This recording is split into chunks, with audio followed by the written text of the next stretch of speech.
Senhor esteja convosco. Proclamação do Evangelho de Jesus Cristo segundo São Lucas.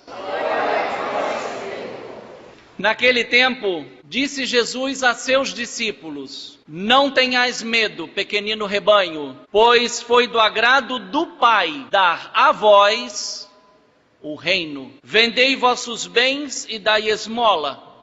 Fazei bolsas que não se estraguem, um tesouro no céu que não se acabe. Ali o ladrão não chega, nem a traça corrói, porque onde está o vosso tesouro, aí também estará o vosso coração. Que vossos rins estejam cingidos e a lâmpada acesa. Sede como homens que estão esperando seu senhor voltar de uma festa de casamento, para lhe abrirem imediatamente a porta logo que ele chegar e bater. Felizes os empregados que o Senhor encontra acordados quando chegar. Em verdade eu vos digo, ele mesmo vai cingir-se, fazê-los sentar à mesa, e passando os servirá. E caso ele chegue à meia-noite ou às 3 da madrugada, felizes serão, se assim os encontrar. Mas ficais certos, se o dono da casa soubesse a hora em que o ladrão iria chegar,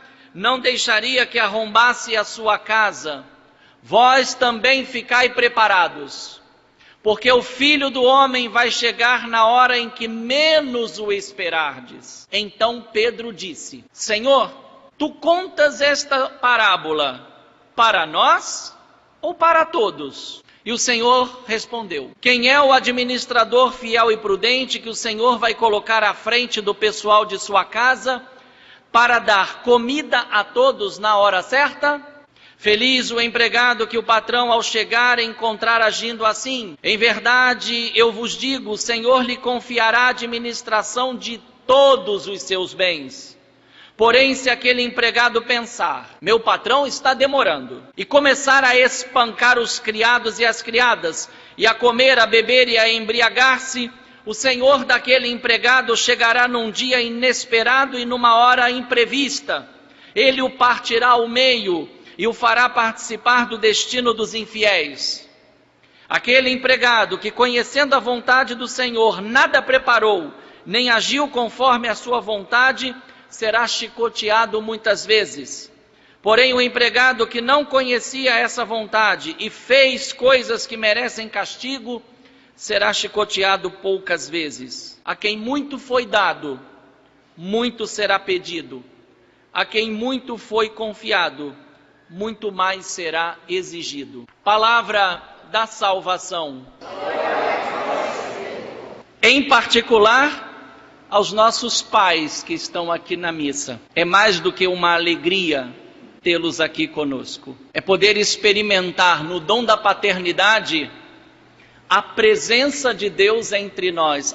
Se você, papai, nunca se esquecesse disso. Você não é simplesmente pai do seu filho ou da sua filha, não. Você deve ser, de certa forma, o rosto de Deus entre nós. O sentido de nós estarmos hoje também elevando a Deus as nossas preces pelos nossos pais, vem da primeira oração da missa de hoje. Olhem aí a primeira oração da missa de hoje. Ó Deus, a quem ousamos chamar de Pai, dai-nos cada vez mais um coração de filhos. Se por um lado, humanamente dizendo, temos diante de nós, aqui nesta igreja, os pais biológicos, todos nós estamos diante de Deus nosso Pai. E a Ele devemos elevar toda a honra e toda a glória. Mas, acima de tudo, precisamos verificar se em nós, Deus nosso Pai se identifica conosco. E se nós nos identificamos com Deus nosso Pai. E esta identificação, este reconhecimento, o Pai se reconhece em nós como Pai. E eu e você nos reconhecemos nele como filhos. A ação que provoca este reconhecimento do Pai nos filhos e dos filhos no Pai sem dúvida alguma, é a origem de toda e qualquer relação verdadeira, justa, boa, sincera, o amor. Hoje, cada vez mais e lamentavelmente, o mundo parece que está caminhando para um triste objetivo. Sabe qual? Já não teremos mais pais e mães, teremos geradores, geradoras. Hoje no Brasil nós iniciamos a Semana da Família e curiosamente coincide com o Dia dos Pais. E mais favoravelmente com as leituras da missa de hoje. Este evangelho, ele tem duas parábolas que foram elaboradas por Jesus para dizer que eu e você devemos estar sempre de prontidão e vigilantes, porque ele vai chegar. E quando ele chegar, nós deveremos estar alertas para recebê-lo. E isso só nos é possível se, em primeiro lugar, mantivermos a fé dos nossos pais. Eu me orgulho de ter em mim a fé da minha avó. Se eu tenho um referencial de fé na minha vida, não é meu pai, porque meu pai só serviu para me colocar no mundo, mais nada. E eu agradeço a Deus que ele só serviu para isso, porque eu estou aqui com vocês, valeu a pena. Não desenvolvemos sentimentos de pai por filho e filho por pai, não houve. Mas o referencial de fé que eu tenho na vida é minha avó. E ai de mim se não fosse esta fé deste meu antepassado. É o que está na segunda leitura de hoje. Primeiro, uma definição de fé. O que é a fé? A fé é a posse antecipada daquelas coisas que não vemos. E aí depois vem uma longa descrição sobre a fé, falando dos antepassados de Israel, Abraão, Isaque e Jacó, dizendo que foi pela fé que eles caminharam. E eu e você também assim fazemos. Eu e você caminhamos nesta vida com um objetivo porque temos fé. Podemos até ter muitos objetivos humanos maravilhosos, perseguir grandes ideais, mas o que seriam estes grandes ideais na minha vida e na sua sem fé? Estou falando para gente que tem fé, lógico. Agora, olhem para a família de vocês, olhem para a geração que está chegando agora, e fiquem preocupados se eles, quando chegarem à nossa idade, vão dizer que têm fé. É um alerta. Não sei se notaram, mas no evangelho de hoje aparece uma figura do nada, Pedro. Ele é a figura que ganha destaque ao lado de duas sentenças muito importantes de Jesus. Onde estiver o teu coração, lá estará o teu tesouro. Pai, qual é o teu tesouro? Você considera os teus filhos o teu tesouro? Se os teus filhos são o teu tesouro, então o teu coração está nos teus filhos e filhas. Outra máxima de Jesus que também aparece nesse evangelho, lá no finalzinho: a quem muito foi dado, muito será cobrado. A quem muito foi concedido, confiado, muito será exigido. Hoje nós vivemos um mundo em que parece não devem existir exigências. Já repararam isso? Vivemos um mundo sem exigências e, no entanto, somos exigentes. Queremos sim exigir dos outros, mas não queremos ser exigidos de ninguém. É uma grande contradição. Cada um de nós carrega uma bagagem, e esta bagagem é a bagagem não que vai ser um peso na nossa vida e na nossa caminhada, porque muitos de nós, ao invés de transformarmos a nossa bagagem num veículo que nos faça caminhar mais rapidamente e mais longe, não, muitos de nós fazemos da nossa bagagem um peso, e aí não caminhamos, nos arrastamos. A figura de Pedro no evangelho de hoje, ela é muito emblemática, porque Pedro faz uma pergunta maravilhosa: Senhor, você está falando essa parábola para nós, isto é, os discípulos, ou para todo mundo? Vem Jesus e não responde diretamente, mas responde indiretamente, sabe o quê? Para ti, para você, Pedro, porque ele vem e diz: quem é o administrador que o Senhor vai colocar à frente da sua casa? Todos nós sabemos que Jesus, quando nos deixou quem como administrador da igreja? Pedro. Pedro, desse momento em diante, precisa tomar consciência de que ele na igreja representa o próprio Cristo. De tal modo que o evangelho de hoje é um evangelho muito incisivo, por um lado, para o Papa, para os bispos e para os padres, que recebemos uma vocação para exercer uma paternidade além da carne e do sangue. Mas não podemos nos esquecer que nós não somos os pais naturais da humanidade. O pai natural de toda a humanidade é Deus. E se nós vivemos uma dimensão filial para com Deus, é graças ao Filho natural de Deus. E o Filho natural de Deus é Jesus Cristo. Eu e você, por Cristo, com Cristo e em Cristo, nos tornamos filhos. Mas o Filho quis deixar a humanidade por Ele redimida nas mãos de Pedro e da sua igreja. E nos lembra algo muito importante. Eu e você não somos donos da nossa vida. Alguém aqui se acha dono da sua vida? Dono do seu nariz? É bom que você não pense isso não. Alguém aqui se acha autônomo? Sabe o que significa autônomo? Autonomos, nomos é lei. Autônomo é aquele que diz, eu sou a minha lei, não os outros, e muito menos Deus.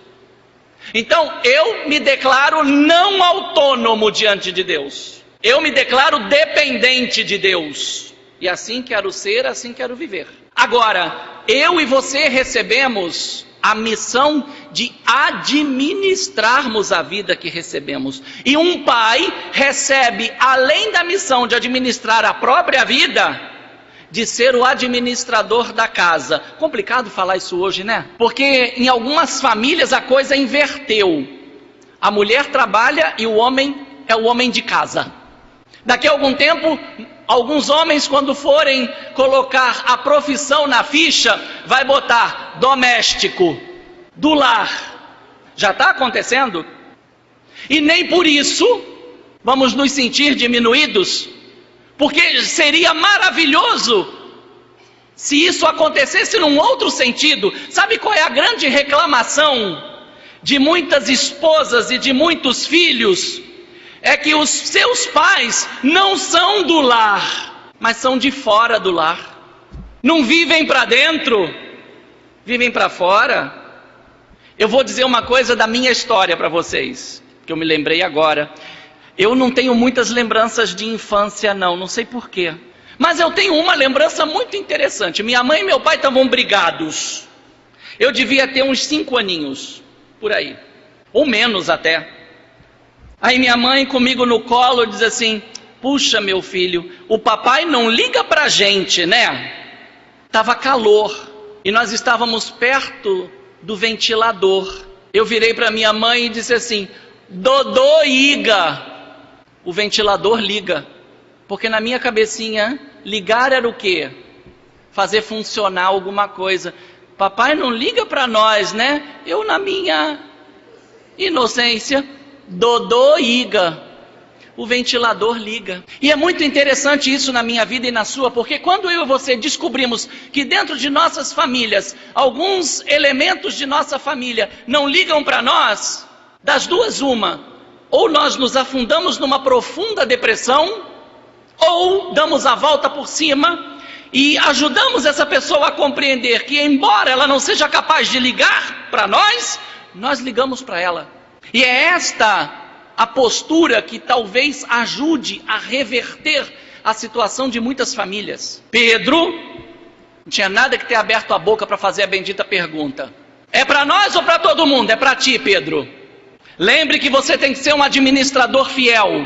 Então, em primeiro lugar, eu e você também, como Pedro, somos administradores da vida que recebemos de Deus. E a Ele daremos conta do que estamos fazendo da nossa vida.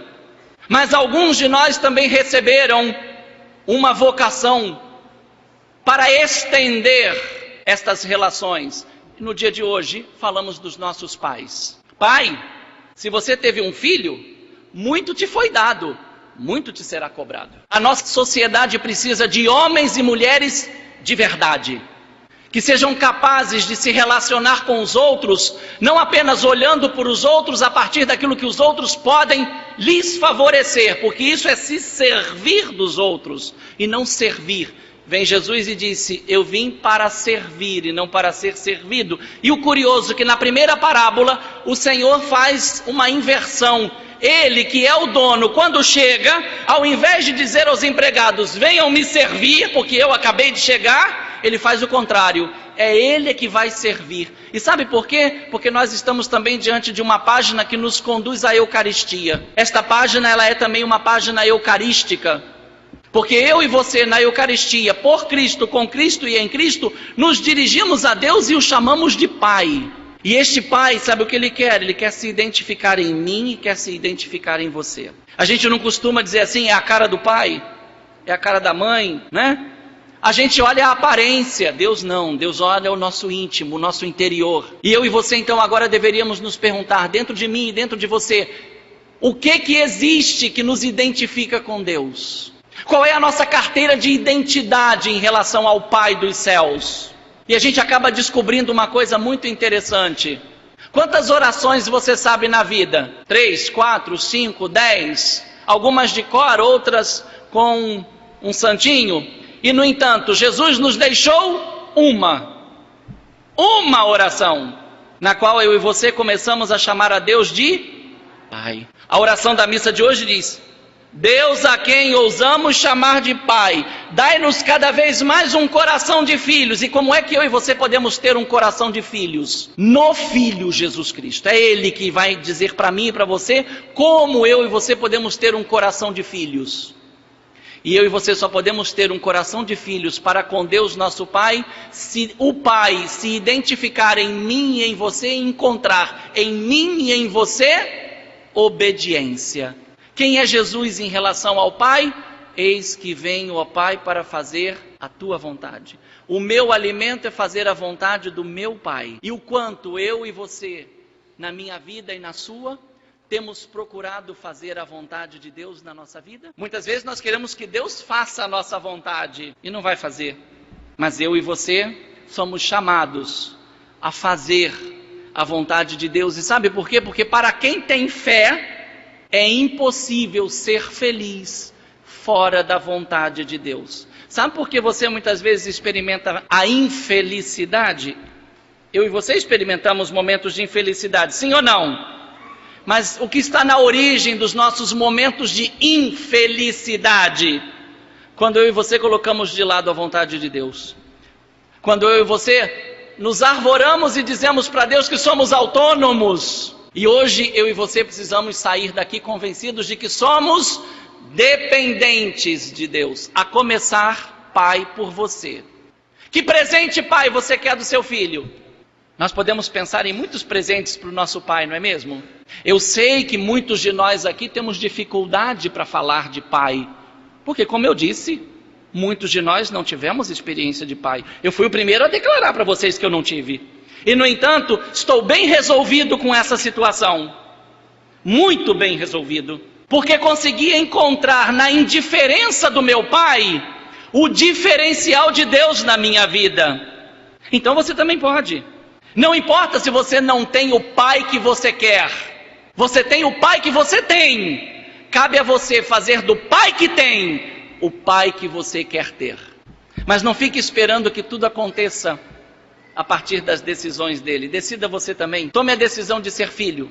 E se você não encontrar muitos motivos para dizer a Deus obrigado pela vida do seu pai, pelo menos seja capaz de dizer: obrigado, Senhor, estou aqui, presente, já está valendo a pena.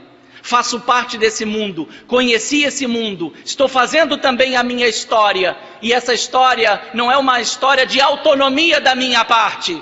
Não, é uma história de dependência da minha vida em relação a ti, que é meu Pai. E muito importante na minha vida, abro mais uma vez o meu coração para vocês. Lá onde o meu pai biológico faltou, Deus me manifestou um outro pai, o meu padre, Cônego Romil Rolim. O amor que eu não tive de um pai, eu encontrei no meu padre. Um verdadeiro pai sabe dizer não aos seus filhos. Um verdadeiro pai não dá tudo aos seus filhos. Um verdadeiro pai, quando tem que chamar a atenção, chama. Mesmo que naquele momento aquele filho não compreenda, mas mais tarde ele vai compreender. Porque eu e você, as melhores lições de nossa vida não foram os sims que recebemos de nossos pais, foram os nãos na hora certa, colocando limites ao nosso ímpeto de autonomia. O que o Padre Rolim fazia comigo era me ajudar a perceber que eu não era autônomo, mas dependente de Deus. E que toda aquela liberdade que Ele me deu na igreja não era para mandar nos outros, mas é para me colocar a serviço dos outros. O que aconteceu comigo pode estar acontecendo também com você, pai, em relação aos seus filhos, e os seus filhos em relação a você. Lembrem-se dessas duas coisas. Nenhum de nós é autônomo diante de Deus, mas todos nós somos dependentes, a começar pela vida, porque se eu e você estamos vivos, esta é a maior prova da nossa dependência de Deus. E a segunda coisa, como eu e você temos procurado administrar esta vida que Deus nos deu, não nos esqueçamos das duas máximas: onde estiver o teu coração, aí está o teu tesouro. A quem muito foi dado, muito será cobrado. Pai, que o seu dia hoje seja feliz, mas não só hoje. Que você consiga dar sentido e felicidade à tua vida, não apenas pelo dia de hoje, mas todos os dias. E que o melhor presente que eu e você, porque eu acredito que muitos de vocês aqui vão ligar para os seus pais. Talvez muitos de vocês aqui estejam de bico com seus pais. Será que vale a pena? Não importa o tipo de pai que você diga que ele é teu pai. E eu acredito que não vale a pena a gente deixar essa vida sem pedir perdão e sem dar perdão. Quem sabe o perdão é o início ou o reinício de uma grande reconciliação. Deus, a quem ousamos chamar de Pai, dai-nos cada vez mais um coração de filhos.